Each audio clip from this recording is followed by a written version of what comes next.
Roberto Tardelli, seja muito bem-vindo aqui, de camisa amarela. Meu querido da amarela, camisa verde. Isso aqui é um algodão senegalês feito para sabe, esse frio que está fazendo intenso aqui em São Paulo, assim, né? Olha só, tá combinando com o girassol aqui, que é a elegância de sempre do Roberto Tardelli. Obrigado. Tardelli, seja muito bem-vindo, obrigado pela generosidade de sempre, a tua presença aqui luminosa, para a gente conversar, tratar desses temas importantes do país. Você viu esse trechinho? Olha a camisa do Roberto Tardelli. Dá um close na camisa aqui. Olha produção, aqui, ó. Olha só. Que esse Tardelli, eu vou te contar. Que coisa linda, Tardelli. Que tecido é esse? Isso é uma estilista senegalesa aqui, que tem aqui em São Paulo. A Mama, ela tem um ateliê lá perto da Praça da República e tem coisas lindíssimas. Algodão africano, pessoas vindas da África que fazem, tecem, costuram. É uma mulher fabulosa que dá emprego aos imigrantes. Deve ser uma pessoa maravilhosa. O pessoal aqui no Bate-Papo já está querendo saber, já quer ir lá na Mama para adquirir esses panos bonitos aí. Onde é que ela tem? Na Praça da República, em São Paulo. Praça da República. É um pequeno ateliê que tem lá. Certo? Fácil de achar porque ela é absolutamente conhecida. Ela é uma personalidade. Certo? Esse é o Tardelli. Uma hora a gente vai lá na República junto. Você vai me ajudar a escolher uma camisa para eu apresentar o giro. E depois a gente vai aonde? Para comer um negocinho comer gostoso. Alguma coisa muito interessante. Mas você vai fazer um blazer senegalês lá, que ó, é lindo. Roberto Tardelli. Tardelli, você viu um trechinho aí da fala do general Heleno. Tá lá a senadora Elisiane Gama. Até agora o general Heleno está respondendo a todas as questões. O que você achou dessa pequena amostra da CPMI? Existe uma incompatibilidade realmente na questão, quer dizer, a Elisiane vê uma realidade, o general Heleno vê outra, né?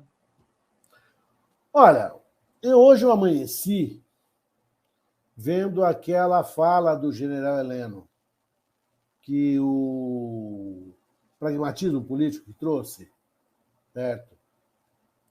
Em que foi feita uma perícia de voz, a perícia confirmou que é a voz dele, e ele, o general Heleno, ele é um homem delirante. Ele é um golpista delirante. E ele diz, certo, nos delírios dele, da impossibilidade de Lula, por exemplo, assumir o poder. Isso foi feito antes da posse de Lula. Deve ter sido feito nos últimos dias do ano de 2022. Mas muito reveladora a fala do general, porque dá a medida para a gente do delírio golpista, do mundo delirante que essas pessoas vivem. Não vivem no mundo nosso. Vivem numa outra esfera de realidade. Aquele professor da UNB diz, olha, ele vive num recorte próprio de realidade. Esse recorte próprio de realidade... Vou até acertar um pouco a câmera aqui, espera um pouquinho. Subir um pouquinho, vai ficar melhor. Aí. Agora isso. Não fica... Aí, esse é o... esse é o enquadramento. Né? Eu sou aquele ogro que gosta de aparecer inteirinho, assim. Né? O que o general Heleno... Assim, aqueles recortes que só eles veem. O general Heleno acredita que as Forças Armadas se constituem na quarta instância do país. Ele fala isso. Ele declara isso. O general Heleno, o Conde, meu querido, eu acho que é o resultado mais acabado, mais burilado, mais pronto do que foi a nossa omissão em não julgar os crimes da ditadura. Ele é o estereótipo, né? O Ele é o protótipo. estereótipo, ele é o símbolo disso tudo. Olha o que deu não julgar. Deu no general Heleno. Porque ele exerce uma liderança, parece que ele foi aplaudido de pé quando ele entrou na CPMI pelos bolsonaristas. Ele é uma liderança. Ele é considerado, queira, creia ou não, uma reserva moral entre eles. Né? Ele era o chefe do Gabinete de Segurança Institucional, portanto, tudo o que ocorreu passou por ele. Inevitavelmente passou por ele. E esse comportamento dele na CPMI me sinalizam duas outras situações. Uma, ele é um delirante. Mas ele é um delirante ativo, cara. A impressão que dá é que eles estão ainda confabulando. Eles não deram por perdido o jogo. O jogo está sendo jogado. Eles estão, de alguma forma, a impressão que eu tenho é essa, eles estão próximos uns dos outros. A delação do Mauro Cid foi uma granada que explodiu na sala, que eles não esperavam. O Mauro Cid, para eles, é o traidor que os colocou numa situação agora de risco, mas eles continuam tramando. Eles continuam falando. Ô, Tardelli, eu quero até explorar contigo um protocolo que eu acho que talvez seja uma estratégia. Uma estratégia da defesa do Bolsonaro, certamente, parece que é um pouco unívoca no que diz respeito às Forças Armadas. Eles estão minimizando tudo isso. Quer dizer, conversar sobre golpe, sabe, não quer dizer nada. O próprio Bolsonaro disse isso também, assim, não, falar sobre golpe, falar não é crime. Falar é crime ou não é crime? Mas peraí, eu falar sozinho no banheiro não é. Agora, sentar generais comigo, conversar sobre isso, a ponto de um general falar assim, olha, eu vou ter que prender o senhor se for para frente, essa não é uma conversa. Isso era um plano, era uma estratégia. Colocar um caminhão cheio de bomba na porta do aeroporto de Brasília não é uma conversa. Certo? Eles estão tentando tirar de si a responsabilidade pelo que eles fizeram, e o que eles fizeram é muito grave. É tão grave, Conde, é tão grave que esse general Heleno se apressou em dizer que a voz não era dele na fala que ele faz. Precisou vir uma perícia salvo engano, da Universidade Federal de São Carlos, né, para confirmar, olha, a voz é sua. Você está conclamando as pessoas, certo? Conclamando as pessoas a uma guerra civil. Ele conclama a uma guerra civil. Ora, por favor, nós só conversamos, não conversaram apenas. As pessoas foram para a porta dos quartéis por quê? Todos os integrantes do núcleo duro, o candidato à presidência, eu confundo, é tanto general que eu for Braga Neto. Braga Neto. O Braga Neto, não, dei 48 horas. Os filhos do Bolsonaro, não, é 72 horas. Não estamos mortos, estamos fazendo, estamos indo.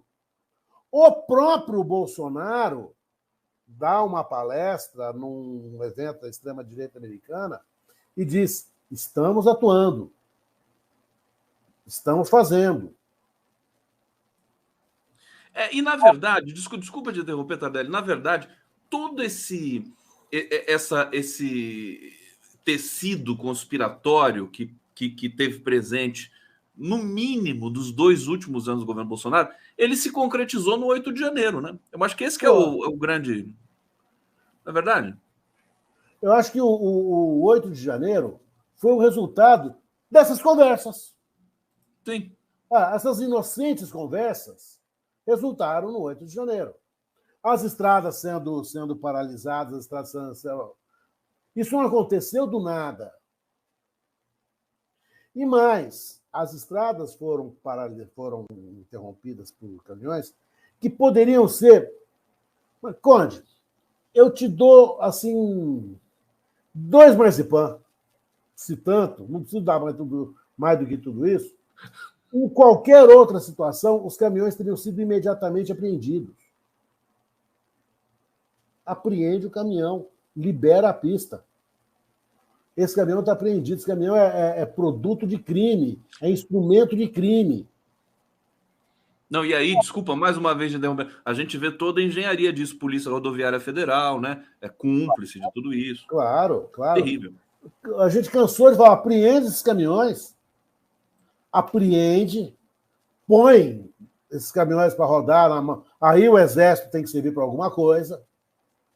Esse caminhão não tem que cumprir a função que tem o caminhão. Qual é a função do caminhão? Transportar alimento, transportar mercadoria, não parar a estrada. Olha o que faz o caminhão depois? Leiloa, expropria, não é mais teu. Ora, se o meu carro, se eu sou preso no meu carro, levando 1 quilo de cocaína, meu carro é apreendido, Conde. Porque é instrumento do crime. Tudo foi à larga. A atuação da Polícia Rodoviária Federal abordando os eleitores baianos que votariam no Lula, ora essa. São os resultados dessas conversas. Todas as conversas foram no sentido de impossibilitar, de todas as formas, e por pouco não tiveram êxito, a eleição do Lula. Não tiveram êxito porque a bola bateu na trave. E, em algum momento, alguém importante nessa cadeia aí alimentar não compareceu. A gente não sabe exatamente quem foi. Mas aliás, uma dúvida, Tardelli, que as pessoas manifestam é o seguinte, já aproveito para tirar, né, para pelo menos a gente explorar um pouco essa questão. O general Freire Gomes é o tal general que, segundo a delação do Mauro Cid, diz para o Bolsonaro, se você continuar com isso, eu vou ter que te prender. Quando ele diz isso, numa reunião fechada, na presença de outros comandantes da Aeronáutica e da Marinha e do próprio Cid e do Bolsonaro, ele prevaricou ou ele defendeu a Constituição? Você vai perguntar para o torcedor do Corinthians, o preto e branco é o melhor, é o uniforme mais bonito do mundo. Você vai perguntar. Aliás, saudações tricolores, viu, Tardelli? Não sei. Nossa, rapaz, eu fiquei feliz pelos São Paulinos. Ver aquela festa foi bonito, foi muito bonito. Foi bonito. Foi. Porque veja uma coisa, a conversa do general com o presidente, você pode ver de várias formas. Com o uniforme mais bonito, olha, ele disse, não participarei disso. Ou com o uniforme mais feio, o senhor está preso. Eu imagino que dar voz de prisão ao presidente da República numa reunião com os seus líderes militares deve haver para o general até algum risco de vida. Você não vai sair daqui com ele preso. Porque de todos os que estavam lá, o único que, segundo o Mauro Cid, se insurgiu contra o Bolsonaro foi ele. Segundo ele, o almirante de esquadra lá, o Cabra da Marinha, falou assim, vamos colocar as tropas à sua disposição. O que ele ia fazer seria estacionar uma fragata lá no Largo do Paranoá, se ia invadir a Baía da Guanabara, Porto de Santos, vai saber o que esse cara vai fazer. Saber o que passa na cabeça dessa gente delirante, os fuzileiros navais. Fuzileiros navais? Qual foi a grande atuação dos fuzileiros navais brasileiros? Nós estamos confundindo com os fuzileiros navais americanos, os Marines americanos, que, olha lá, já mataram gente para burro no mundo. O que ele faria? Suponha que aquela conversa evoluísse e falasse assim, presidente, o senhor está preso. Eu vou ligar agora para o presidente do Supremo Tribunal Federal, dizer que eu prendi o senhor em flagrante por tentativa de golpe de Estado. Eu vou conduzir o senhor perante o presidente do Supremo Tribunal Federal. Ele sairia com o Bolsonaro conduzido dessa reunião? Esse seria o protocolo, né? Ligar para o presidente do Supremo, para Rosa Weber, na época. Acho que era Rosa Weber já. Acho que já era. Olha, acabei de prender, de dar voz de prisão ao presidente da República por tentativa de golpe de Estado e estou levando Sua Excelência à presença de Vossa Excelência, juntamente com as testemunhas do flagrante, que eram os ministros que estavam junto com ele, e Vossa Excelência tome a atitude que houver de Agora, e se não dá certo essa voz de prisão? Quer dizer, o Bolsonaro tem segurança própria. Então, os comandantes também devem ter alguma coisa nesse sentido, né? Ele sairia com o Bolsonaro de lá preso para conduzir? De jeito nenhum. Certo? De jeito nenhum. O general correu risco de vida. Ele poderia ter sido morto ali. Por outro de seus colegas de farda. Tudo armado. Todos, assim, absolutamente fanatizados naquele momento, a ponto do presidente, a ponto do Almirante falar assim, eu vou jogar, presidente, os fuzileiros navais à sua disposição. Imagina o clima, aquele clima de conspiração que devia estar lá. Silêncio constrangedor, né? Pela descrição do Mauro Cid, que chegou até a nossa apreciação, né?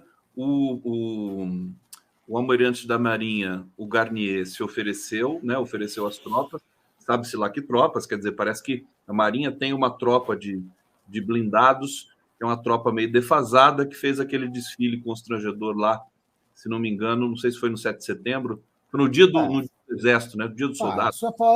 Não esqueceram de regular os carburadores, aquele fumacê todo, né? Fumacê todo. Né? E pelo que o Cid destaca, parece que tinha uma espécie de silêncio constrangedor ali, porque o brigadeiro da aeronáutica, cujo nome agora não vou me lembrar, ele se absteve, né? Ele não comentou nem que sim, nem que não.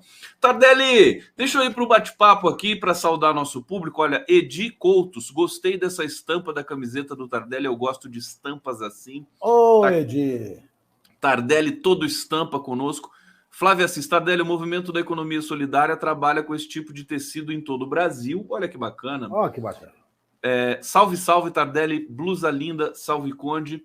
Ângela Maria de Freitas, meses já se passaram, não vejo nenhum empresário catarinense patrocinador dos acampamentos golpistas sendo investigado criminalmente, condenado, enjaulado, a justiça não funciona. Osório Bento, Augusto Heleno é o general que quer dar chance dos militares terem uma boquinha na corrupção. Afinal, preso em um quartel não tem como ganhar. E o Fernando Bai diz o seguinte, ninguém da imprensa de qualquer espectro político acertou qualquer coisa sobre o golpe.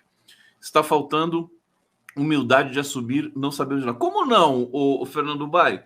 Nós, pelo menos aqui das mídias progressistas, nós acertamos tudo. Desde 2015, até o golpe contra a Dilma. Com algumas exceções, mas a gente previu tudo que está acontecendo. Agora, o Tardelli, comenta para a gente aqui a fala do nosso público, na medida que você for lembrando, mas uma dúvida recorrente também aqui do coletivo é o seguinte, e que eu quero saber de você, que é um jurista, um especialista, os terroristas ali, os bagres, né, os peixes pequenos, estão sendo condenados, estão sendo punidos, estão sendo julgados. Hoje, acho que foram mais uma leva, tem uma leva que está trocando serviço social, vão fazer um curso de democracia, o que vai ser divertidíssimo, né? Eles fazendo curso de democracia. Eu achei a coisa mais hilariante de todas, assim, né? E agora eles perguntam... curso de democracia. Quem que vai dar, né? Eu já me ofereci, já. Se precisar, eu vou lá. Se tiver provinha, se eles tomarem pau na prova, eles voltam para a cadeia? Neto. Ô, Ai, Tardelli, meu Deus. e os peixes grandes? As pessoas estão numa ansiedade e, particularmente, eu acho que é uma questão de tempo.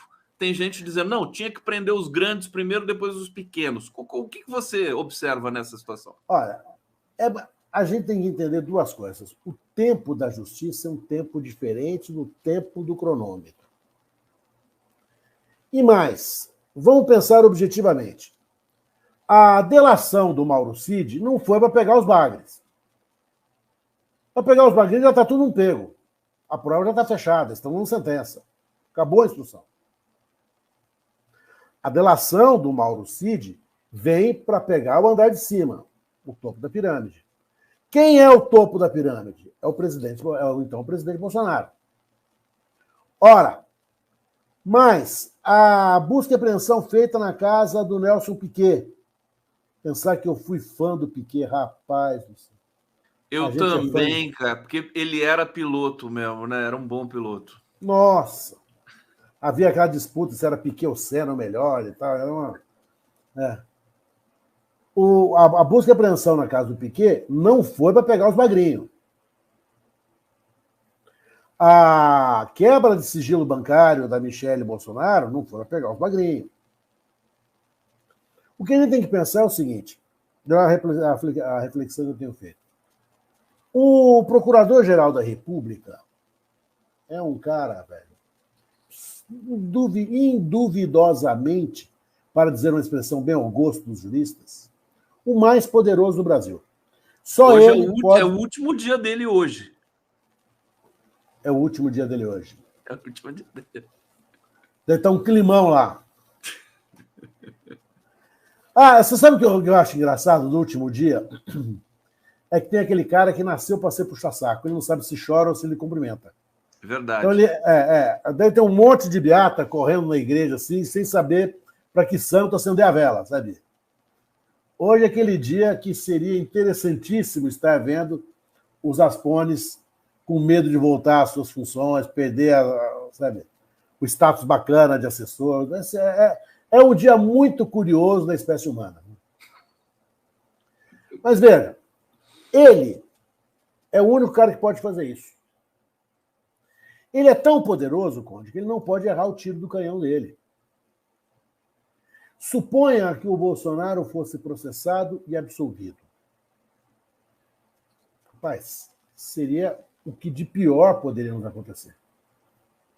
É melhor não processar a correr o risco de ser absolvido. Você está quase fazendo uma leve defesa do Aras? É isso? Eu vou falar pior. Quase. Esse é o quase, deixa eu chegar no fim. Suponha que vamos fazer um pensamento aqui assim, absolutamente teórico. Nós estamos todos à beira de uma piscina com os olhos vendados. Antes da gente pular na piscina, alguém vira e nos diz o seguinte, tem 3% de chance dessa piscina estar vazia. Nós pularíamos? Não. A gente quer 100% de chance da piscina cheia. Para que a gente possa ter absoluta segurança que essa piscina está cheia, que as provas são absolutamente contundentes, são provas incontrastáveis, são provas indesmentíveis, são provas suficientes para dizer ao povo, à nação, ao Estado brasileiro e aos estados que compõem o concerto das nações.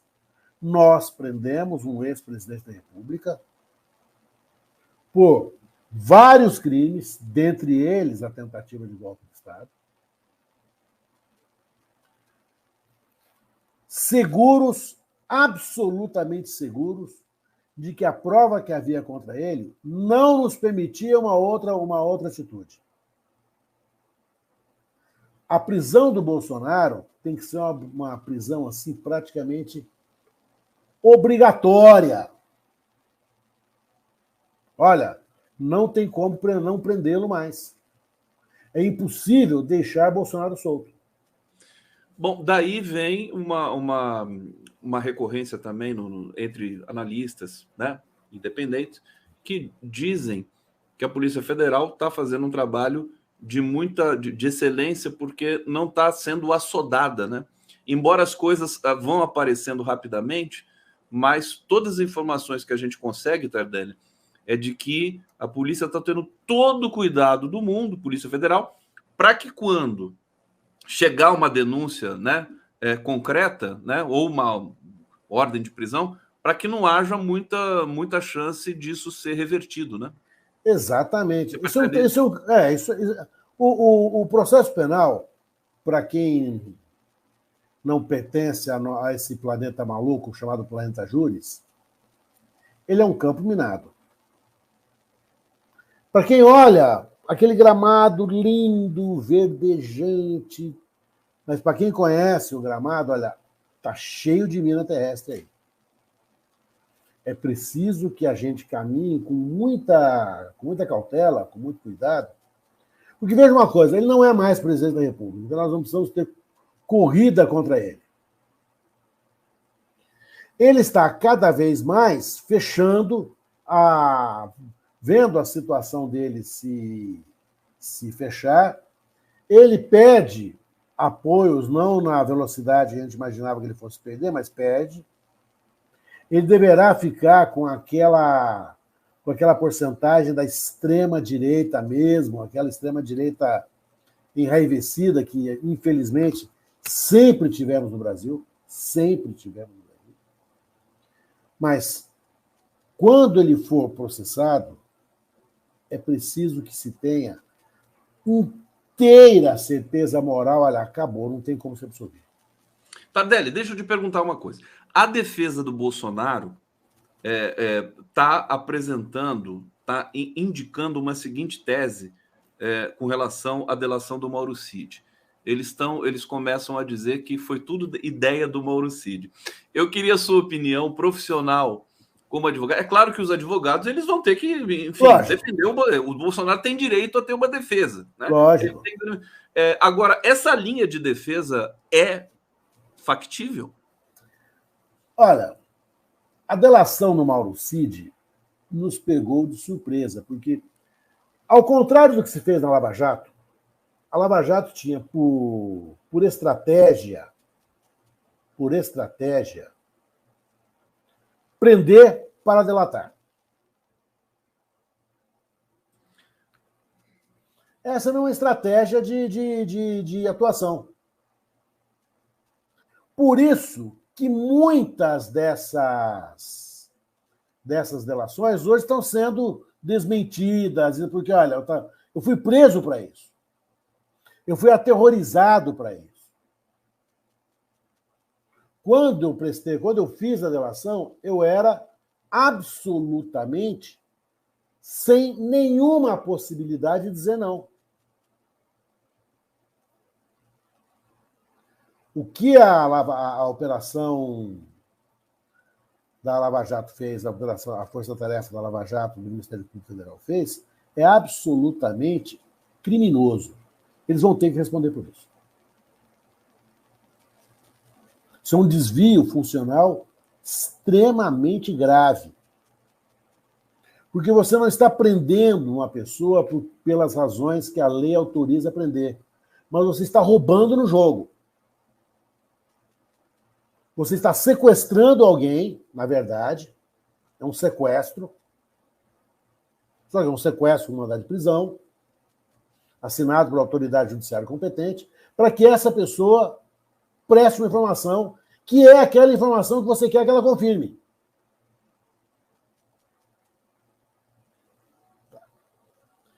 A delação do Mauro Cid não foi assim. O Mauro Cid foi preso. E vamos nos lembrar, descobriram milhares de e-mails no celular dele. Todo mundo dizendo que não haveria mais do que investigar. Ele entregou toda, pela própria ingenuidade dele. Estava tudo lá. Até que ele começa a perceber que o único nessa história toda que se deu mal foi ele. Pazuello se elegeu, Damares é senadora, o 02, o 01, 02, 03 estão exercendo seus mandatos, Bolsonaro e Michele viajando, ricos. Cheio de joias. Os demais que ocuparam o ministério, tranquilos. O único que foi preso, que teve a família dilacerada, que teve a família eviscerada, que sofreu todos os males da investigação criminal, foi o Mauro Cid. E ele começa a perceber que se ele não fizesse alguma coisa, se ele não tomasse alguma atitude, ele ficaria preso muito tempo. Muito tempo. Ele poderia arrastar para a cadeia o próprio pai dele. Seria, para ele, a infâmia final. Diante dessa situação, ele troca de advogado, contrata um dos maiores advogados do Brasil, que confirma para ele isso. Desculpa, como é que é o nome dele? Ele é muito bom, né? O advogado do Mauro Cid. Esqueci o nome dele, vou buscar aqui. Desculpa. Fugiu agora, assim. Eu tenho todos os livros dele aqui em casa e no escritório. Né? E deve ter dito a ele, assim, olha... Você não César Bittencourt. César Bittencourt. César Bittencourt. Aliás, César Bittencourt é um grande crítico da delação. Depois que ele entrou na defesa do Cid, tudo mudou. Não, ele continua crítico. Mas claro. a delação agora tem uma outra finalidade. Sim. Ele é contra a delação nos modos que a Lava Jato fez. Não tem como ser a favor daquilo. Claro. O Mauro Cid, então, abre a caixa de ferramenta dele e tira informações que só ele possuía. Por exemplo, essa conversa. E deve ter muito mais, né? Muito Como mais. É que ele sabia dessa conversa, Conde? Só tinha um jeito, ele esteve presente. Sim. Ele estava lá. E foi um dos interlocutores. Interlocutores não, porque ele tem uma posição... Não ouvi, ele era só um ajudante de ordem. Mas ele foi ele foi uma daquelas pessoas, toda vez que uma coisa que a gente aprende na carreira criminal, quando acontece um crime em família de bacana, quem acaba dando a letra do crime são as pessoas que trabalham na casa, porque elas são invisíveis aos patrões. Ela não está vendo nada, é a empregada doméstica, é o piscineiro, é o jardineiro.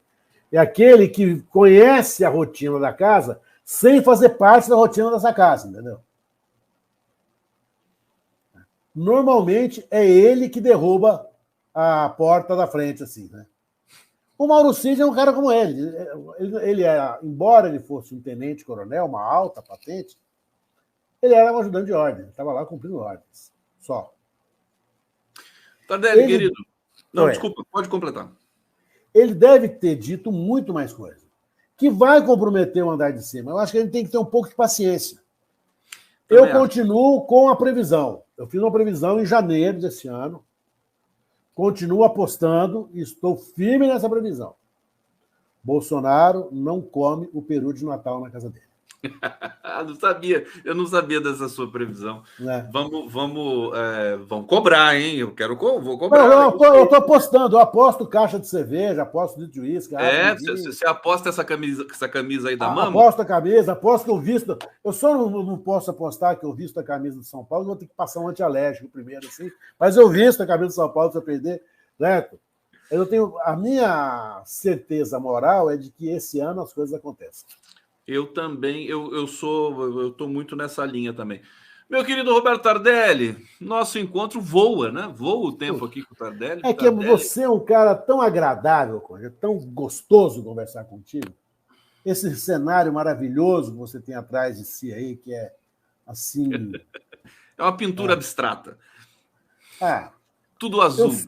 Eu sou um adorador das naturezas mortas, sabe? A solidão daquelas frutas na mesa, aquela coisa assim.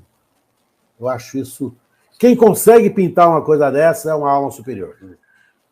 Tardelli, meu querido, olha, nós estamos na terça-feira, vou desejar uma excelente semana para você. Ainda é tempo, né? Ainda é tempo. Bom trabalho. Para você também, meu querido amigo, para todos nós, toda a galera da esquerda, não... agora, mais do que nunca, não vamos soltar a mão dos outros para ficar vaiando, não. Agora é hora... O gol é para lá, hein, gente?